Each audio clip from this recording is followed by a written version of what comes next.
Hello friends, welcome to get the investment academy. आज हम बात करने वाले हैं एक इंटरेस्टिंग इंडेक्स फंड की। बहुत बात होती रहती है इसके बारे में। It is part of one of our ETF portfolio as well. और ऑफ कोर्स ज़्यादा बात कब हो रही है जब रिसेंट परफॉर्मेंस बहुत अच्छा है, राइट? तो इसीलिए वो बात ज़्यादा हो रही है। तो समझते हैं, थोड़ा सा डिटेल में समझते हैं क्या है एग्जैक्टली ये इंडेक्स फंड, कैसा परफॉर्म कर रहा है, कंसिस्टेंसी कैसी है, राइट? और ओवरऑल रिस्क प्रोफाइल वगैरह कैसी है, वो चीज़ें थोड़ा सा यहाँ पर समझने की कोशिश करते हैं। तो सिंपल नाम अगर हम देखेंगे तो निफ्टी 200 मोमेंटम 30, राइट? तो इससे क्या पता चलता है? सिंपल एक यही चीज़ है कि 200 स्टॉक्स, निफ्टी 200 जो इसका बेस है, और उसमें से कुछ एक मोमेंटम मेथोडोलॉजी के बेसिस पे 30 स्टॉक्स इस बेसिकली इंडेक्स फंड में या इंडेक्स में रहते हैं। तो 30 स्टॉक्स का ये इंडेक्स है बेसिकली। अब इंडेक्स वो 30 का कैसे बनता है? उसका बेस क्या है? 200 निफ्टी 200 के स्टॉक्स उसका बेस है, उसमें से 30 स्टॉक्स सेलेक्ट होते हैं और वो 30 स्टॉक्स जो है यहाँ पर यूज़ होते हैं। और वो किसके बेसिस पे होते हैं? तो वो वर्ड यूज़ होता है momentum, right? Momentum find out करके वो 30 स्टॉक्स सेलेक्ट होते हैं। वो क्या होता है थोड़ा सा और समझते हैं, राइट? तो basically the objective is simple कि performance of 30 high momentum stock across large and mid cap. तो 200 अगर हम निफ्टी 200 है, is majorly large and mid cap, right? Top 100 is large cap, 101 to 250th is mid cap. अब इसमें इसमें 200 तक है, तो मिड कैप में भी थोड़े से बड़े मिड कैप यहाँ पर बेसिकली हैं। Selected based on a normalised momentum score. तो एक मोमेंटम स्कोर बनता है जिसमें स्कोर क्रिएट होता है 6 मंथ्स 12 मंथ्स प्राइस रिटर्न के बेसिस पे, ठीक है? Adjusted for its daily price returns volatility के बेसिस पे एक मोमेंटम स्कोर कैलकुलेट करती है जो ये NSE निफ्टी। तो NSE जो वो है हमारा एक्सचेंज, राइट? तो दे कैलकुलेट इट एंड उसके बेसिस पे वो एक मोमेंटम स्कोर निकालती है, और उस मोमेंटम स्कोर के बेसिस पे वो निफ्टी 200 से 30 स्टॉक सेलेक्ट करते हैं, right? Weight of each stock is based on factor tilt methodology. Weight is derived by multiplying free float market cap with the normalized momentum score of that stock, right? तो free float कितना है? Market cap free float पता ही है आपको क्या होता है? तो फ्री फ्लोट मार्केट कैप, उसके वो वीडियो भी अगर नहीं पता तो फ्री फ्लोट मार्केट कैप को मोमेंटम स्कोर के साथ मल्टीप्लाई करके उसका वेट जो है वो निकाल लेते हैं। रियल टाइम बेसिस पे इंडेक्स की वैल्यू निकलती है। सेमी एनुअली इंडेक्स रीबैलेंस होता है। तो कोई भी चेंज हो रहे हैं, जो आ रही है कंपनी और जा रही है कंपनी, वो साल में 2 बार होता है, जून में और दिसंबर में, ठीक है? तो ये ज़रूरी इंपॉर्टेंट है, राइट? एंड उसके हिसाब से ये चीज़ें चेंज होती हैं, राइट? और निफ्टी 200 इंडेक्स जैसे मैंने बोला वो बेस है। उसी जो निफ्टी 200 में जो स्टॉक्स हैं, अगर निफ्टी 200 से कोई स्टॉक निकल गया तो इसमें से भी निकल जाएगा, और उसमें कोई ऐड हुआ फिर इसमें आएगा या नहीं आएगा वो स्कोर के बेसिस पे, राइट? अगर उसमें से निकल गया तो इससे में से भी निकल जाएगा नेक्स्ट उसमें। तो ये भी चीज़ समझनी है। कॉन्स्टिट्यूट मस्ट 1 साल की लिस्टिंग कंपलसरी ज़रूरी है, right? At the time of index reconstruction company which has undergone A scheme of arrangement for corporate event. तो स्पिन ऑफ हो गया, कैपिटल रिस्ट्रक्चरिंग हो गई, मर्जर हुआ, एक्विजिशन हुआ, तो टिपिकली वो चीज़ निफ्टी 200 से निकल जाती है, तो यहाँ से भी वो निकल जाएगी। ट्रेडिंग डेरिवेटिव सेगमेंट में उसकी ट्रेडिंग होनी चाहिए, तो उस हिसाब से ये प्लान होता है, राइट? तो उसके बाद टॉप 15 मोमेंटम स्कोर निकाला। अब निफ्टी 200 स्टॉक्स का मोमेंटम स्कोर निकाला जाता है, उसमें से जो टॉप 15 मोमेंटम स्कोर जिनका सबसे ज़्यादा है वो तो पक्का है इसमें, ये ध्यान रखो। तो टॉप 15 में तो पक्का आएंगे ही आएंगे, तो उसमें कोई चक्कर नहीं है, right? Whereas existing stock index which goes, और अब ऑलरेडी बना हुआ है, 30 स्टॉक्स ऑलरेडी हैं, तो वापस जब दिसंबर में रिव्यू हो, रीबैलेंसिंग होती होगी, तो क्या होता होगा कि वापस वो स्कोर के बेसिस पे, तो उसमें से टॉप 15 जो हैं वो तो वापस, अगर वो सेम है टॉप 15 टॉप 30 में ऑलरेडी हैं तो ठीक है, अगर उसमें से कोई नया पुराना है तो वो पहले तो ये 15 स्टॉक तो पक्का आएंगे, ये चीज़ है। और ये भी चीज़ दूसरी है कि जो अभी 30 हैं उसमें से मोमेंटम स्कोर में कोई 45 के बाद आया, टॉप 30 के बाद नहीं, 45 के बाद, तो 46th रैंक किसी का आया, तो और ऑलरेडी अभी है वो, लेकिन ठीक है अब रीबैलेंसिंग में तो वो भी नहीं, वो 100% निकल जाएगा। तो ये चीज़ों के बेसिस पे बेसिकली ये 2 चीज़ों के बेसिस पे वो ऐड और डिलीट होता है। तो टॉप 15 वाले पक्का आएंगे और 45 के बाद जो है वो 100% निकल जाएंगे, राइट? तो बाकी जो है ये बेस्ड ऑन मतलब एड हॉक रिकॉन्स्टिट्यूशन रीबैलेंसिंग जो है वो उस हिसाब से रहती है, डिपेंडिंग ऑन स्कोर और बाकी सारी चीज़ें वो देखते हैं, राइट? मार्क इंडेक्स जो है वो 5% उसकी वेटेज जो है वो कैप्ड है, राइट। तो ये चीज़ समझनी है कि 5% से ज़्यादा उसकी वेटेज जब वो रीबैलेंस करते हैं उस टाइम पे 5% रीबैलेंस के हिसाब से 5% का वेटेज कर देते हैं, राइट। और उसके बाद मोमेंटम स्कोर जो होता है वो कैसे, प्राइस रिटर्न और उसका मोमेंटम जो कोफिशिएंट होता है वो निकलता है। तो अगेन ये बहुत डिटेल चीज़ें हैं अलग से, इसमें मैं ये बात नहीं करना चाहता कि स्कोर कैसे निकलता है, वो आप निफ्टी की वेबसाइट पे भी जाके तो वो बहुत अच्छे से समझाते हैं कि उन्होंने ये निकालते कैसे हैं मोमेंटम स्कोर को।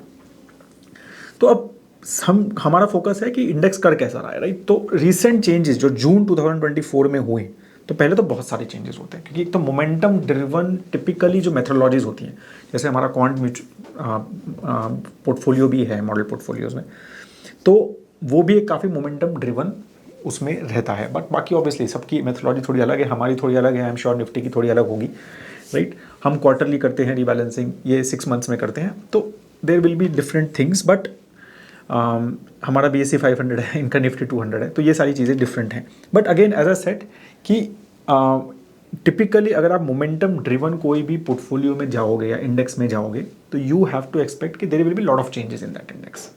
इंडेक्स में चेंजेस बहुत होंगे।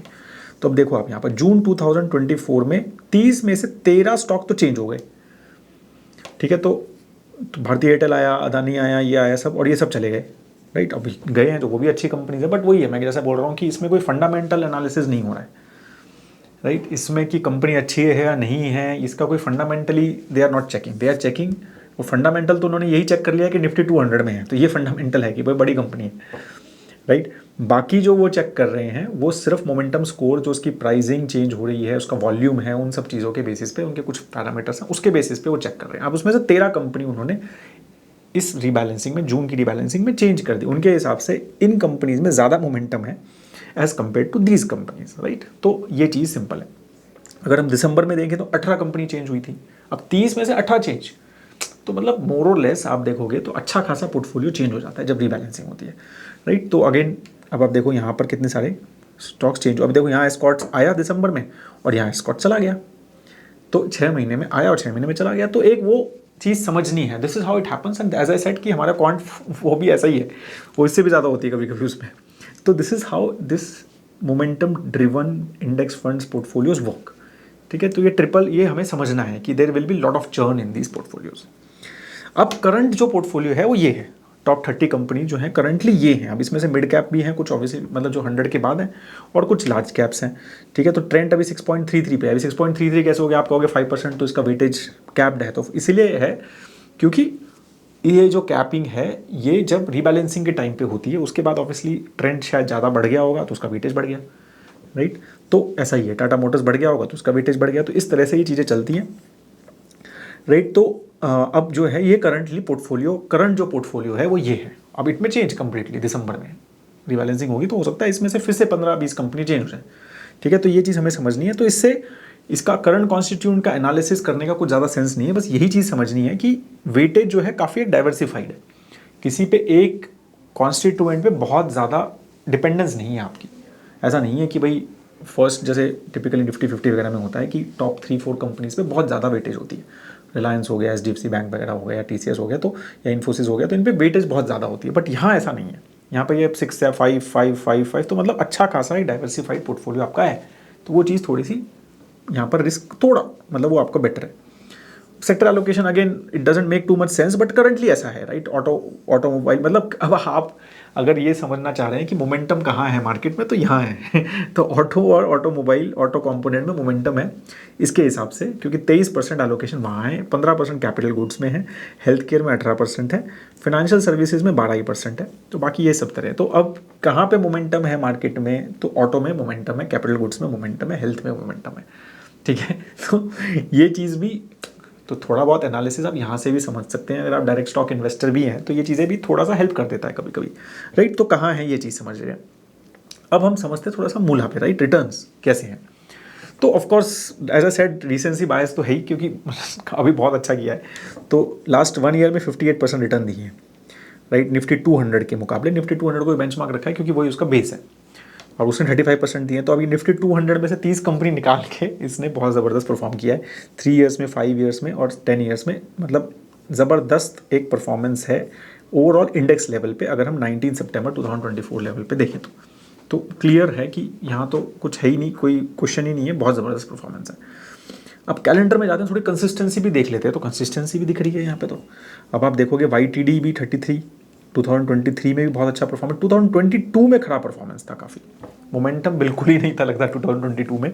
तो यहाँ पर इंडेक्स ने जबकि 5% दिया, इसने -5। अब ये चीज़ जो है थोड़ी सी आदमी को हिला सकती है, लेकिन 2021 में इंडेक्स था, देखो आप 54%, 2020 में भी परफॉर्म किया, 19 बराबर रहा, 18, 19। अब ये 2 साल जो है अगर आप कोई किसी ने इन्वेस्ट किया हो तो वो थोड़ा सा डिसअपॉइंट हो सकता है कि यार कुछ आ ही नहीं रहा, एक में -2 आया, एक में 11 ही आया, तो हो सकता है ये। लेकिन 2017 ज़बरदस्त परफॉर्मेंस, 16 ज़बरदस्त, 7, 15, तो मतलब again these are lot of things are back tested result as well. तो ये एक्चुअल रिजल्ट्स नहीं है, इतना पुराना इंडेक्स है ही नहीं, but this is how it has been. तो करंटली लुकिंग एट दिस की ये कंसिस्टेंसी दिख रही है, तो इसका मतलब ये है कि मोमेंटम मेथोडोलॉजी जो है ओवरऑल 1-2 साल छोड़ के इट वर्क्स। ऑफ कोर्स एक markets have also been doing well, तो ये भी चीज़ समझनी है। बहुत बड़ा कोई ऐसा रिसेशन टाइप्स नहीं आया है इंडिया में, बहुत बुरा टाइम अभी तक नहीं आया है लास्ट 10 साल में, 2020 मान सकते हैं, but again market did well, 17% का ही रिटर्न है कैलेंडर वाइज, तो राइट।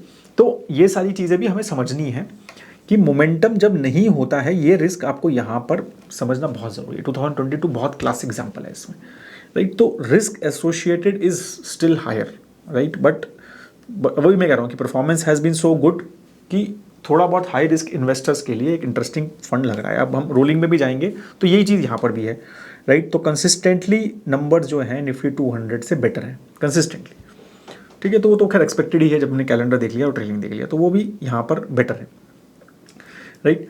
तो रिस्क के बारे में बात करते हैं, तो स्टैंडर्ड डिविएशन आप देखेंगे तो स्टैंडर्ड डिविएशन इसका टिपिकली हायर रहा है निफ्टी 200 से, एक्सपेक्टेड, राइट, कि मोमेंटम ड्रिवन है तो स्टैंडर्ड डिविएशन वोलेटिलिटी हायर है। बीटा भी अभी हम देखेंगे तो 1.1 के आसपास है, तो मतलब ऑलमोस्ट निफ्टी 200 से 10-12% एक्स्ट्रा रिस्क ले रहे हो आप इसमें।